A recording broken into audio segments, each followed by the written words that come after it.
Welcome to Dare a New Belief, a place to discover what is possible for your life after the loss of a loved one, and where you will find inspiration, insight, support, and love, and hopefully a bit of laughter to help you through your day. Now, here's your host, Nada Hogan.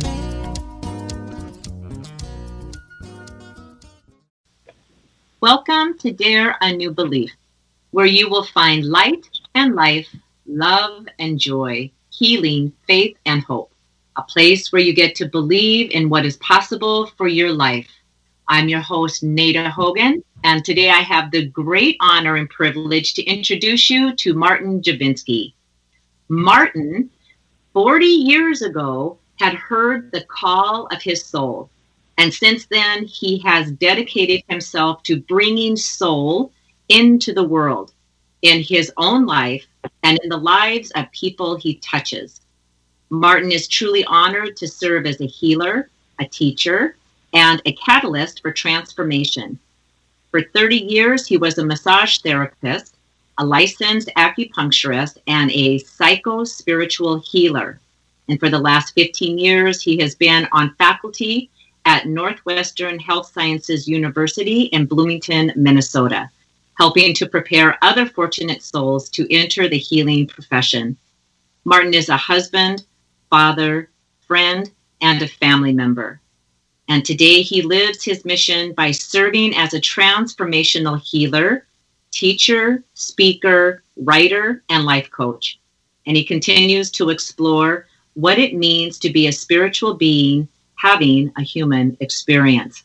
Welcome, my friend, Martin. Thank you, Nada. Happy to be here.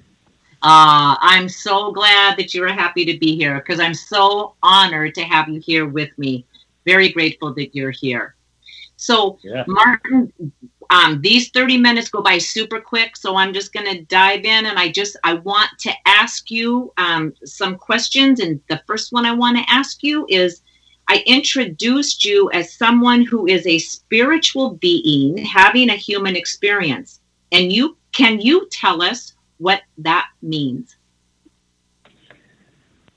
Yes. Being a spiritual being is having a human experience. As I go on in life, more and more I identify myself as a soul. I am a soul. I am an infinite soul having a human experience. Right? So as a human being, we have different sides to our nature. And being here on Earth, we tend to identify with our bodies and our human lives. And we forget about our spiritual nature, which it's normal. And so through all the work that I've done over the years, more and more I identify myself as a soul having a temporary human experience. Yes, I love it. I love it. Yes. So I also know that you have spent much of your life as a healer.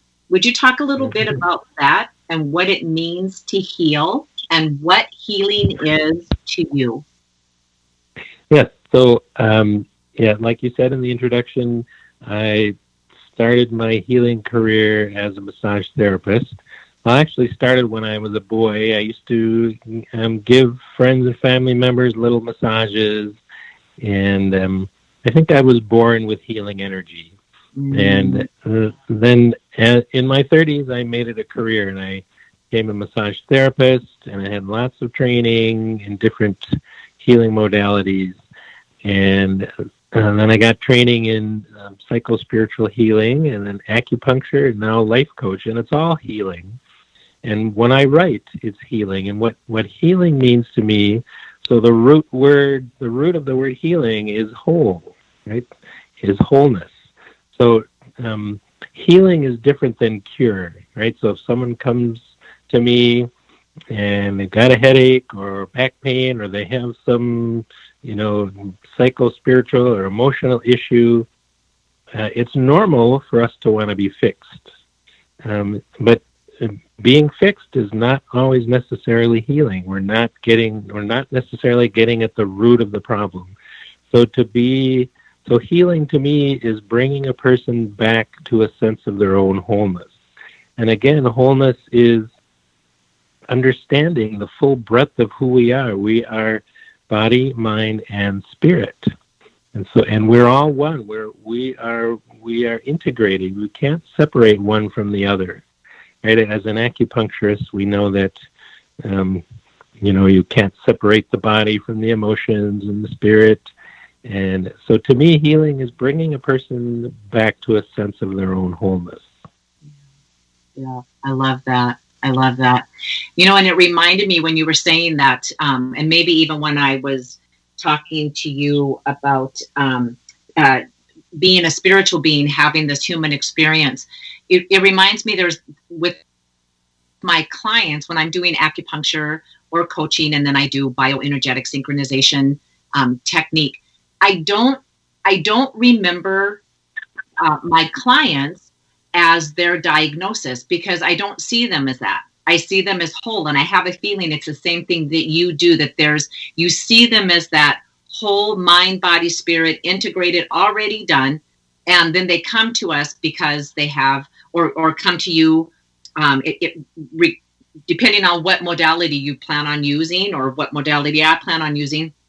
And I know for me, I just see them as the whole person. And I know I had a couple of people going like, seriously, you just saw me, last week, and you don't remember what it is. It's like, I don't want to remember you. I can remember how many children you have. I can remember what it is that you do for your career. I remember that, but I don't want to identify you in my mind as the issue. I want you to remain whole in my mind. And all of a sudden, this light went off in them that, right? Because you know how we will identify as my pain. I just had an experience of that. Or I identify as this digestive issue that I have going on. And, it's just different when we look at people whole instead of as that, especially when we're in a healing arts field, instead of looking at them as that diagnosis. Do you find the same thing happens for you, Martin?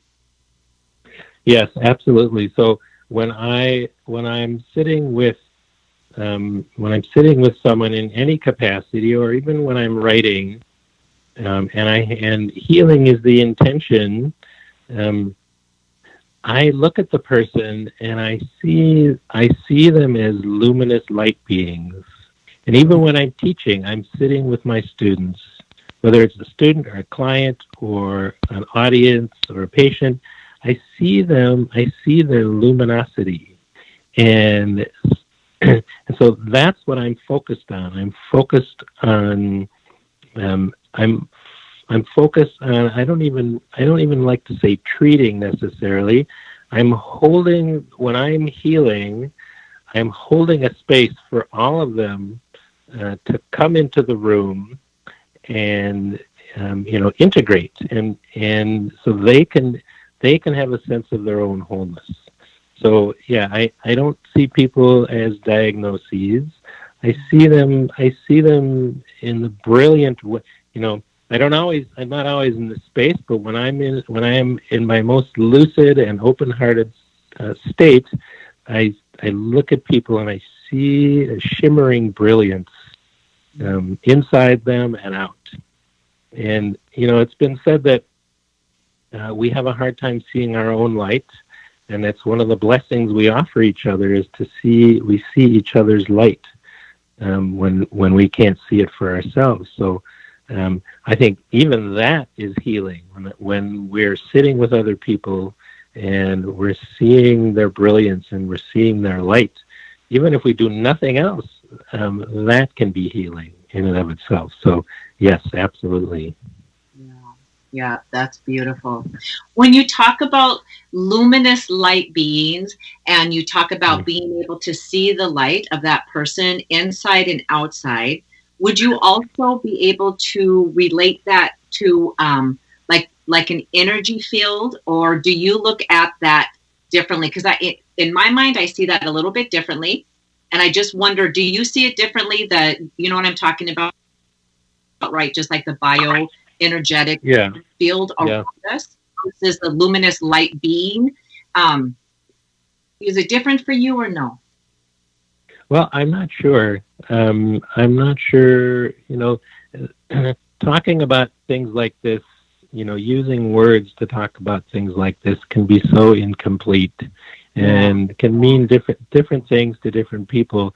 So I don't know if it's there. I think, here's as one of the classes I teach is an introduction to energy medicine class, and one of the basic precepts in the class that I teach is that everything is energy. Down to the smallest subatomic particles, quantum physics and science has proven that everything is energy, and that energy vibrates at different speeds. And when it vibrates slower, it becomes our bodies, and when it vibrates faster, it becomes light and subtle energy and spiritual energy, and that we can't perceive with our five senses. So, it could be the energy field that you're talking about, but I often see a light shimmering around people. So whether it's the energy field, I don't know. I can't say. I just know that, I see more than just the body when I'm with people, and not just patients and clients, but again, when I am my best self, I see it in my daughter and in my wife and my friends, my mother, and just strangers that I meet. Sometimes I'm in the grocery store and I'm in the right space, and even in the time of COVID, even with masks on, I see beyond the masks. I see people's luminosity. Yeah. I know one of the things that I am drawn to so much with people is being able to see the light in their eyes. And it's, I think for me, after losing Dara, because I knew that light was gone. And when it came back, I think that's why, because I didn't understand energy medicine. I didn't understand energy. I didn't know any of this stuff. And, a little bit from Wayne Dyer, but very, very minimal. And so just to be able to see that light in somebody's eyes, and when we can smile at somebody and you just see that perking up and that smile that comes back, it's like, oh my God, it's like the pilot light is on, but it's only a pilot light, and all of a sudden, whoosh, somebody just turned that burner up, and man, that life force energy just rose back up. And what a great feeling just to be able to smile at somebody and to see that happening in their eyes. Yes, absolutely. Yep. Yeah. I'm moved to say, if I may, yes. I think we're talking about people as spiritual beings, and we're talking about people are brilliance and light. And one of the precepts, one of my deepest philosophies in my own life is to not spiritualize away my humanity. I think it's really important to talk about that. So is now a good time to talk about that? Get right into it. Yes, it is. I love it. Yeah. Yes. So I think it's really easy for us as human beings, especially those of us on a spiritual path, who are moving towards the light, and we have meditation practices, and we do yoga, we have a desire to elevate ourselves and raise our consciousness. It's easy for those of us on the path to ignore our basic humanity and all the things that exist in the shadow, like so. Carl Jung. Carl Jung was a student of Sigmund Freud, and so he coined the term the human shadow. And there's so much spiritual material in the human shadow.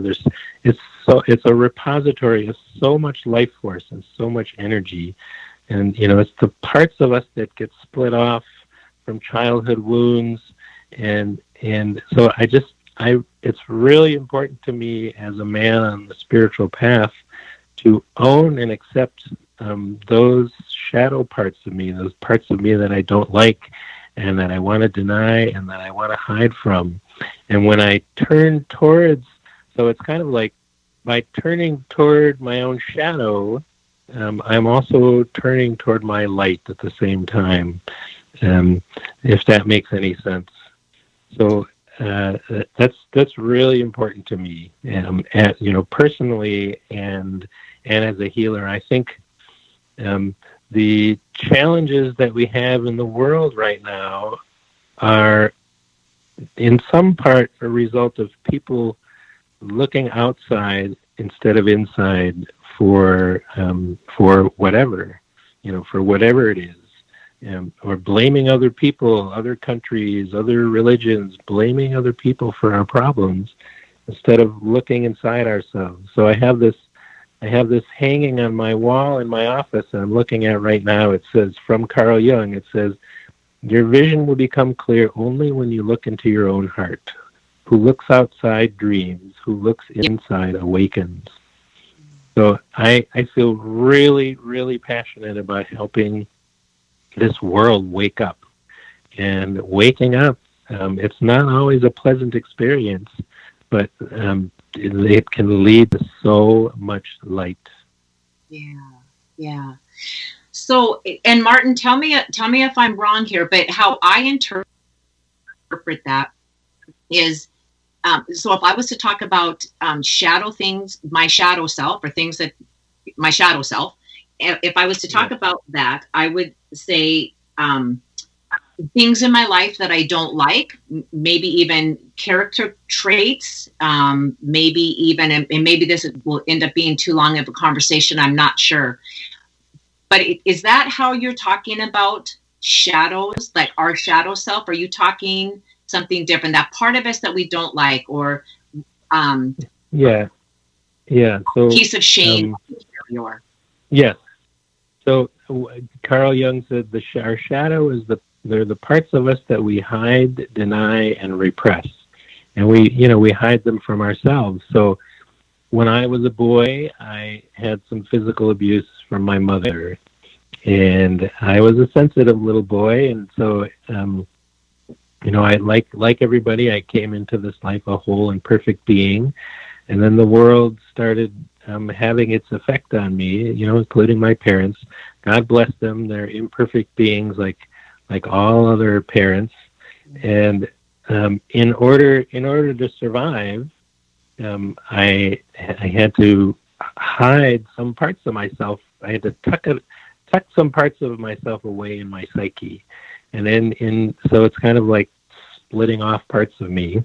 And then I grew up, and those split off parts, and until they're welcomed into the fold, they're going to be operating out of the shadow and impacting our lives in certain ways. And so when it's in my life, as I've turned toward welcoming all the parts of me that I don't even want to look at myself. When I turn toward those parts and welcome them, there's so much they add to my light. So that's what I mean by turning towards the shadow, and it brightens my light, and it brightens my ability to see other people's light. Yeah. Does that make sense?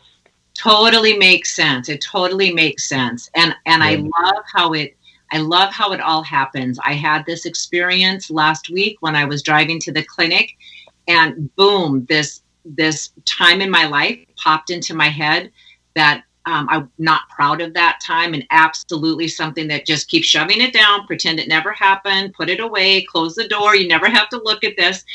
And it occurred to me, but it's taken me years to get to that place, to be able to say, you know what? I have no shame, absolutely no shame for that thing that happened. Zero shame. I have so much pride and I don't know because I was saying it in my car as I was driving, I was talking out loud. So pride was one of them, and empowerment to know that I did that thing so I wouldn't surrender and go back to a life that I knew was not fulfilling to me. So would I make that same choice now, knowing what I know now? Absolutely not. I would make a much more empowering choice. But to be able to say that thing no longer has a hold on me, I'm proud of it. I'm proud because it allowed me to stand in my own power and recognize I didn't settle for something that was not going to serve me. And man, was that powerful. And I guess I never saw that as, because I never speak that way, like a shadow self. That's just not been part of my language. So yeah, it was beautiful. Thank you very much for sharing that. Because, we all have that stuff. Yes, we do. Yep. Yeah. Yes. And well, that's a beautiful experience. And, like I said, there's, when we integrate all parts of ourselves, we are reclaiming so much of our own power. Yeah. Sounds like that's what happened. Oh, I'm sorry, Martin, go ahead. It sounds like that's what happened with you. Yes, and I was going to say, and that kind of empowering. So the listeners understand that it's not an overbearing, I will force it on you for it to happen. It is the most gentle, powerful thing that could ever happen. It's almost like that gentle lightning that happens where it's like it never makes contact with the ground. It just kind of stays up in the clouds. And it's just beautiful. But you know that if you were able to reach your hand up there into the clouds, there's electricity there, but it's just not coming down with that huge thunderbolt that follows it. That's how that feels to me. It's so empowering and so freeing all at the same time. So, So many years ago, I was working with a client, and we were doing psycho-spiritual healing, and she had been in a 25-year marriage, and it was not a happy marriage, and she really struggled with loneliness. But it wasn't loneliness that she struggled with. It was repressing and running from her loneliness. She was really afraid to feel how lonely she was. And I remember this vividly. We were sitting in my office, and we'd been working together for a few months, and she came to this, suddenly she had this moment of realization where she finally stopped and allowed herself to feel loneliness. And I remember this look on her face got really bright, and she said, "Oh, that's loneliness. That's all it is. Well, it's no big deal. I can handle that." And it shifted her life.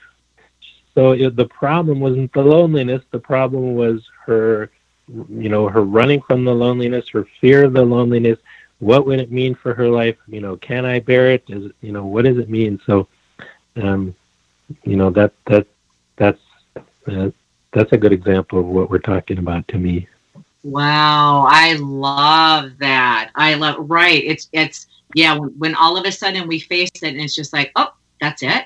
Really? Wow. Yeah, right. My God, that's awesome. Awesome.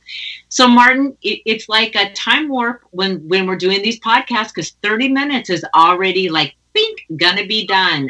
So I want to know, I have like a list of questions that I want to ask you. I think I've asked you 3.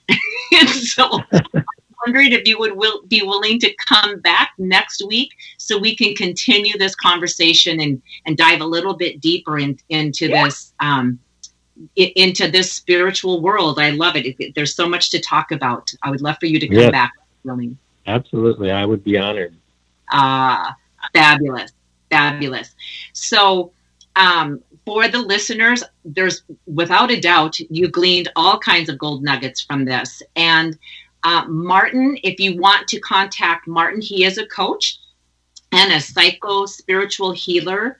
And just lost your bio, Martin. Martin does some great work with people. So if you need to contact him or you would like to contact him, if you could send me an email, and then I will put you in contact with Martin, and that will also be on the show notes. So you don't have to worry if you're like, oh, I forgot how to get in contact with Martin.